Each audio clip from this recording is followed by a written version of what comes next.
আসসালামু আলাইকুম, কেমন আছেন সবাই? আশা করি ভালো আছেন। টেকটির পক্ষ থেকে আমি মোহাম্মদ মনির হোসেন আপনাদের সবাইকে জানাই স্বাগতম। সো লাস্ট ভিডিওতে আমরা দেখেছিলাম কিভাবে আমরা শেপ টুল ইউজ করে একটা বিজনেস কার্ড তৈরি করতে পারি। সো আজকে আমরা দেখব স্মার্ট আর্ট। ওকে, সো স্মার্ট আর্ট বেসিক্যালি হচ্ছে একটা ডায়াগ্রাম তৈরি করার জন্য ইউজ করা হয়। সো আমরা আজকে স্মার্ট আর্টের ইউজ দেখব। সো আপনারা যদি একটা স্মার্ট কার্ড ব্যবহার শিখতে পারেন তাহলে আপনারা যে কোনো স্মার্ট কার্ড তৈরি করতে পারবেন। ঠিক আছে, স্মার্ট কার্ড বেসিক্যালি ডায়াগ্রাম তৈরি করার জন্য ব্যবহার করা হয়। ওকে, সো আমরা যদি স্মার্ট কার্ডে ক্লিক করি তাহলে দেখেন এখানে স্মার্ট আর্টের অনেকগুলো অপশন চলে আসে। ঠিক আছে, দেখেন এখানে কিছু অপশন আছে যেখানে হচ্ছে স্মার্ট আর্টের কিছু লিস্ট দেওয়া আছে, অ্যান্ড এইখানে স্মার্ট আর্টের কিছু ডায়াগ্রাম দেওয়া আছে, অ্যান্ড office.com মানে অনলাইন থেকেও আমরা কিছু নিতে পারি। ঠিক আছে, এখানেও কিছু দেওয়া আছে। ঠিক আছে, সো ধরেন আমি এখান থেকে office.com থেকে আমি এই পিকচার অর্গানাইজ না নিয়ে আমি হচ্ছে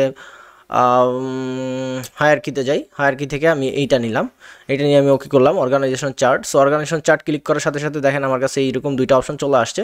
সো আমি যদি একটু জুম দিই এটাকে তাহলে আপনারা ভালো দেখতে পারবেন। দেখেন এখানে দুই তিনটা অপশন চলে আসছে, উপরে কিছু টেক্সট বক্স আসছে, এই যে এখানে টেক্সট বক্সগুলো সব কিছু আসছে। এখান থেকে দেখেন একটা স্মার্ট আর্ট টুল এখানে অপশন চলে আসছে, এটার আন্ডারে ডিজাইন এবং ফরম্যাট দুইটা অপশন চলে আসছে। সো আমরা ডিজাইন এবং ফরম্যাট দিয়ে কী করতে হয় সেটা আমরা অলরেডি জানি। সেটা হচ্ছে যে আমরা যদি ধরেন এটাকে ডিজাইন করতে চাই, আমরা এটাকে ডিজাইন করতে পারি। লাইক এটা এরকম আছে, আমরা চাইলে এটাকে 3D করতে পারি। ওকে, দেখেন শ্যাডো দিতে পারি, এরকম করতে পারি। সো মানে অনেক অনেক ধরনের স্টাইল আমরা করতে পারি এখানে।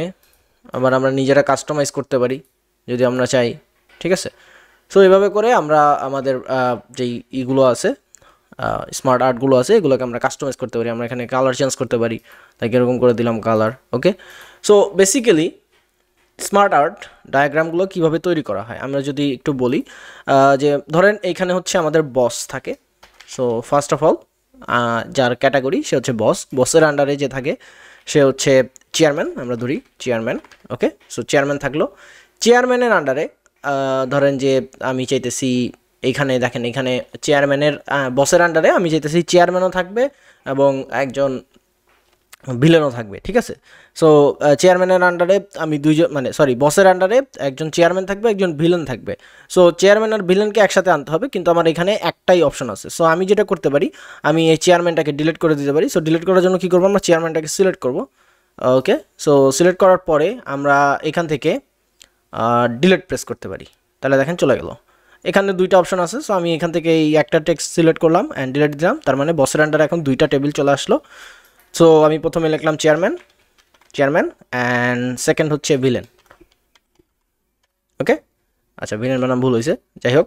সো বসের আন্ডারে আমরা দুইজনকে নিয়ে আসলাম, চেয়ারম্যান এবং ভিলেন। এখন চেয়ারম্যানের আন্ডারে ধরেন আরও দুই তিনজন লোক আছে। সো এই দুই তিনজনকে এখন আমার অ্যাড করতে হবে। সো দুই তিনজনকে যদি আমি অ্যাড করতে চাই তাহলে আমি কীভাবে করতে পারি? তাহলে আমরা যেভাবে করতে পারি সেটা হচ্ছে যে আমরা চেয়ারম্যানের এখানে ক্লিক করার পরে, চেয়ারম্যানটাকে সিলেক্ট করার পরে আমরা এখান থেকে এই যে দেখেন অ্যাড শেপের আন্ডারে আমরা যদি ক্লিক করি, অ্যাড অ্যাসিস্ট্যান্ট নামে অপশন আছে। সো এখানে যদি ক্লিক করি তাহলে দেখেন অ্যাসিস্ট্যান্ট চলে আসছে। এখন আমরা এখানে ক্লিক করে লিখতে পারবো আমাদের যা লেখার, বাট আমি কিন্তু এখানে লিখতে পারতেছি না। তবে এই বক্সে যদি ক্লিক করি তাহলে আমরা লিখতে পারবো। ঠিক আছে, সো চেয়ারম্যানের আন্ডারে আমি লিখলাম চার্লি 1। এরপরে আমি যদি ইন্টারপ্রেস করি তাহলে দেখেন আরেকটা চলে আসলো, মানে এইখানেই আমার ইন্টারপ্রেস করলে আরেকটা অপশন চলে আসলো। সো আমি এখানে লিখতে পারি চার্লি 2, আবার ইন্টারপ্রেস করি চার্লি 3, অ্যান্ড লাস্ট ওয়ান হচ্ছে চার্লি 3-র পরে কি দিব, মিস্টার বিন দিলাম। ওকে, সো এই চারজনকে আমরা আনলাম। এখন ধরেন ভিলেনের আন্ডারে আছে আরও দুই তিনজন। সো আমরা ভিলেনের এখানে ক্লিক করি, ভিলেনকে ক্লিক করার পরে আমরা এখান থেকে অ্যাড শেপের এখানে যাই, অ্যান্ড এখান থেকে অ্যাড অ্যাসিস্ট্যান্টে ক্লিক করি, তাহলে দেখেন ভিলেনের অপশন চলে আসলো। অ্যান্ড এখান থেকে আমরা লিখতে পারি ভিলেনের আন্ডারে ধরেন থাকবে কে, ডিপজল। ওকে, ইন্টার দিলাম, দেন মিশার সদাগর। ওকে, সো আমরা দুজনকে নিলাম, ভিলেনের আন্ডারে দুইজন থাকবে এবং চেয়ারম্যানের আন্ডারে 4 জন আছে। সো এখন ধরেন আমরা প্রমোশন দিব বলতে মিস্টার বিনকে আমরা প্রমোশন দিব, সে হচ্ছে 1 নম্বরে থাকবে, সে যেহেতু 4 নম্বরে আছে সে 1 নম্বরে থাকবে। সো আমরা মিস্টার বিনকে এখান থেকে সিলেক্ট করতে পারি অথবা এখান থেকেও সিলেক্ট করতে পারি, যেখান থেকেই সিলেক্ট করি। সিলেক্ট করার পরে আমরা এখান থেকে দেখেন প্রমোট নামে একটা অপশন আছে। তো আমরা যদি প্রমোটে ক্লিক করি তাহলে দেখেন এটা প্রমোট হয়ে মিস্টার বিনটা প্রমোট হয়ে চেয়ারম্যানের উপরে চলে গেছে, মানে বসের সাথে সরাসরি এখন যোগাযোগ হবে চেয়ারম্যানের। ঠিক আছে, বস মিস্টার বিনকে বলবে, মিস্টার বিন চেয়ারম্যান এবং ভিলেন এই দুইজনকে বলবে। ঠিক আছে, এখন আমি কন্ট্রোল জেড দিলাম, কন্ট্রোল জেড দিলাম, আমি মিস্টার বিনকে প্রমোট করবো বলতে হচ্ছে আমি চেয়ারম্যান মানে চার্লি 1 2 3 এদের আগে রাখবো। ঠিক আছে, সো এদের আগে রাখার জন্য আমরা যেটা করতে পারি, যে দেখেন মুভ আপ নামে অপশন আছে, সো আমি মুভ আপ যদি ক্লিক করি তাহলে মিস্টার বিন এখন চার্লি 3 আগে চলে গেল প্রমোট হয়ে। দেন হচ্ছে আবার মুভ আপ করলে চার্লি 2 আগে চলে গেল। দেন মুভ আপ করলে চেয়ারম্যানের সাথে সরাসরি তার কন্ট্যাক্ট হবে মিস্টার বিন, তারপরে হচ্ছে চার্লি 1 চার্লি 2 চার্লি 3। সো এইভাবে করে আমরা প্রমোশন দিতে পারি, ডিমোশন করতে পারি, এভরিথিং। আবার ধরেন যে চেয়ারম্যানটা বাম পাশে আছে, ভিলেনটা ডান পাশে আছে, আমি চাইতেছি যে চেয়ারম্যান আর ভিলেন এটা মানে মুভ হয়ে যাবে, সে চেয়ারম্যানটা ডানে যাবে, ভিলেনটা বাম পাশে যাবে। সো এটা করার জন্য আমরা কি করতে পারি, আমরা এখান থেকে যে রাইট টু লেফট এটা প্রেস করতে পারি, তাহলে দেখেন ভিলেন বাম পাশে চলে আসলো, চেয়ারম্যান ডান পাশে চলে আসলো। ওকে, অ্যান্ড দেন ধরেন আমরা যে লেআউটটা ইউজ করতেছি, এই লেআউটটা যদি আমরা ইউজ না করতে চাই, আমরা অন্য কোনো লেআউট যদি ইউজ করতে চাই, তাহলে আমরা এই যে এখানে লেআউটের অপশন আছে, এখান থেকে আমরা দেখেন বোথ, এই যে বস এখন বোথ দুজনের সাথে কথা বলতেছে, মানে দেখেন বোথ বলতে হচ্ছে এরকম মানে দাগটা চেঞ্জ হয়ে গেছে দেখছেন। তারপর লেফট অ্যালাইন, দেখেন লেফট অ্যালাইন। ওকে, সো এইভাবে করে আপনারা লেআউটটা চেঞ্জ করে নিতে পারেন আপনাদের ইচ্ছা মতো। সো আমি প্রথমটাতে চলে গেলাম, আমি এটাকে টেক্সটটাকে কেটে দিলাম। ওকে, দেন হচ্ছে এখানে দেখেন এখানে একটা অপশন আছে, সেটা হচ্ছে পিকচার সহ।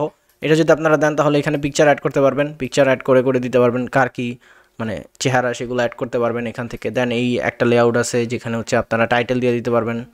ওকে, দেন এই আরেকটা অপশন আছে বস। ঠিক আছে, সো এখানে অনেক লেআউট আছে, আপনারা এখান থেকে চেঞ্জ করে দেখতে পারেন আপনাদের যেটা প্রয়োজন, আপনারা সেই প্রয়োজন অনুসারে লেআউট নিয়ে কাজ করতে পারেন। এখন ধরেন আমরা চাচ্ছি যে, আচ্ছা আমি একটু চেঞ্জ করি। ওকে, সো আমি এখন চাচ্ছি যে এখানে আমরা ডিজাইনটাকে চেঞ্জ করব। ওকে, সো আমাদের ডিজাইনটা বেসিক্যালি এই 3D অপশন আছে, 3D করা আছে, দ্যাটস এরকম দেখতে লাগতেছে। সো আমরা যদি নর্মাল করে দিই, এই যে নর্মাল করে দিলাম, অ্যান্ড দেন ধরেন আমরা এখন এটাকে চেঞ্জ করবো। সো চেঞ্জ করার জন্য আমরা কী করতে পারি, আমরা ফরম্যাটে চলে যাব, ফরম্যাট থেকে দেখেন এখানে অনেক অপশন আছে, আমরা এখান থেকে বিভিন্ন অপশনে চেঞ্জ করতে পারি। ওকে, ফিল আমরা চেঞ্জ করতে পারি, ধরেন আমি ফিল কালার দিব হচ্ছে গ্রিন। ওকে, আউটলাইন দিব হচ্ছে আমি ইয়েলো। ঠিক আছে, অ্যান্ড ইফেক্ট আমি এটাতে 3D ইফেক্ট দিব। সো 3D ইফেক্ট দিলাম।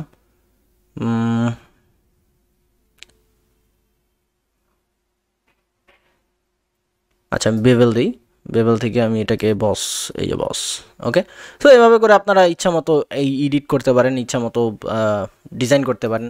আবার ধরেন আপনি যদি চান শেপ চেঞ্জ করবেন তাহলে শেপ চেঞ্জ করতে পারেন, লাইক আমি এখান থেকে এইটা দিলাম, চেয়ারম্যানের এইটা উপরের পার্টটা একটু মানে কাটা আছে, দেন আমি ভিলেনকে হ্যাকজাউন করে দিলাম। সো এইভাবে করে আপনারা মানে টোটাল জিনিসটাকে কাস্টমাইজ করতে পারেন স্মার্ট আর্টের। ওকে, সো আই থিঙ্ক আপনারা বুঝতে পারছেন যে কীভাবে স্মার্ট আর্ট তৈরি করতে হয়, স্মার্ট আর্ট দিয়ে কীভাবে একটা ডায়াগ্রাম তৈরি করতে হয়, এবং এইটা দিয়ে আপনারা যে কোনো ডায়াগ্রাম তৈরি করতে পারবেন, যে কোনো রিলেটেড, যে কোনো কাজের জন্য রিলেটেড। সো আমি একটু চেয়ারম্যান ভিলেন দিয়ে আপনাদেরকে বুঝলাম, আই থিঙ্ক আপনারা বুঝতে পারছেন। সো আজকের ভিডিওটি পর্যন্ত যদি যারা ফেসবুকে দেখতেছেন, যারা নতুন আছেন তারা অবশ্যই পেজটাতে লাইক করবেন এবং ফলো করবেন, আর যারা ইউটিউবে আছেন যারা নতুন আছেন তারা অবশ্যই সাবস্ক্রাইব করবেন এবং পাশে থাকা বেল আইকনটি প্রেস করে দেবেন, আর যারা পুরাতন আছেন তারা সবাই লাইক কমেন্ট শেয়ার করবেন।